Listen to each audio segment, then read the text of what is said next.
Больше 190 миллиардов рублей задолженности по всей стране, 82 по СКФО и более 5 миллиардов по республике. Приводя такие цифры, газовики отмечают, требовать что-то от компании и удивляться, когда в итоге остаются без голубого топлива, не отдавая долги, неразумно. Несмотря на это, Ингушетии в этом году выделено 400 миллионов на газификацию. Понимаете, что этот газ не нашей компании. Это практически деньги, которые направляются в бюджет Российской Федерации, из которых платятся пенсии, пособия, строятся детские сада, платят всем бюджетникам зарплату.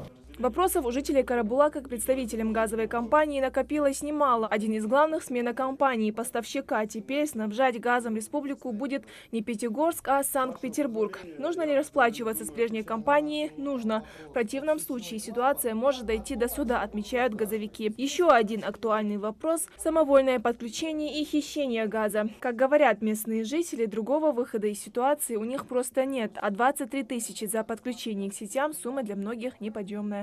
Вчера буквально люди приходили вашего района на территориальный абонентский участок по вопросу рассрочки.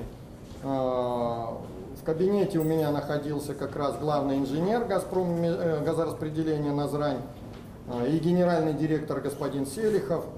Они подтверждают, что да, до конца года они эту рассрочку предоставляют. Для этого нужно обратиться в «Газпром» газораспределение в Назрани, лично к главному инженеру, либо через начальника территориального абонентского нашего участка, либо через газового, они подскажут, куда что нужно обратиться за рассрочкой. Но рассрочку предоставляют в центральном офисе в Назрани. Отсутствие договоров с поставщиком – еще одна проблема. В этом случае газовики имеют полное право отключить непрошенного гостя от своих сетей. На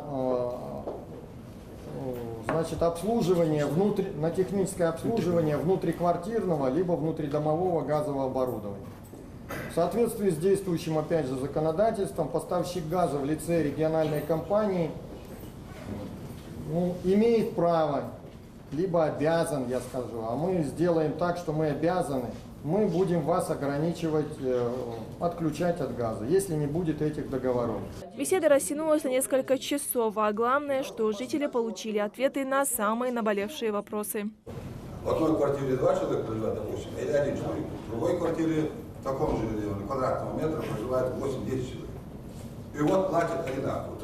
То за квадратный метр платить, и это тоже одинаково платят. Одинаковым тарифом за потребленный газ. И нужно требовать с людей, чтобы они платили. Если вот такое вот, как вы сейчас говорите, новое вот это положение, я думаю, что у нас в республике все наладится, что у нас будет порядок и будет дисциплинировано все. Отслеживаться будут ремонты, газовое снабжение, все будет у нас на высшем уровне.